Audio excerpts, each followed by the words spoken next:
Mostrando para vocês aqui nesse vídeo, eu vou estar retirando aqui a tampa aqui do motor para mostrar para vocês. Nossa, um barulho que está fazendo muito forte, né? Provavelmente deve ser a campana, né, da embreagem que está com folga ou alguma coisa dentro desse motor. Vou estar retirando aqui a tampa e estar mostrando para vocês. Antes de mais nada, peço que se inscreva no canal, deixe seu like, deixe seus comentários, né, para me ajudar aí a fazer mais vídeos aí, tá ok? Vou estar retirando aqui e estar mostrando para vocês. Galera, tá aqui, o motor tá aberto, né, já, e vamos dar uma verificada para ver se tá com folga na campana ou a folga se está aqui no balanceiro, né?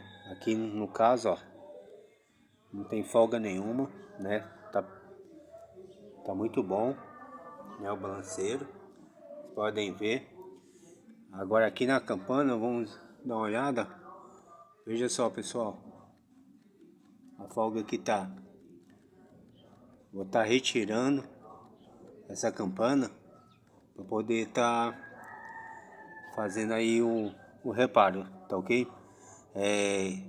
Lembrando vocês que quando tá com essa folga, nosso motor faz muito barulho. Faz muito barulho, um barulho horrível, né? Parecendo que é até algo que tá quebrado dentro do motor, mas não, pessoal.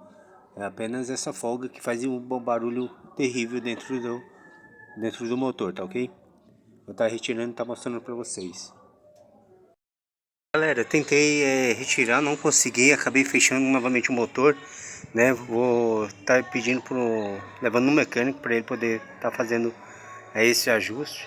Eu sei que eu consigo, mas infelizmente eu não tenho ferramenta adequada para poder estar fazendo, né? Eu tô aqui nos fundos da minha casa, vocês podem ver, ó, entendeu? Não tem como assim eu tá fazendo esse procedimento, né? Nossa, infelizmente eu vou ficar devendo aí para vocês. Mas agradeço por tudo, deixe seu like e seus comentários.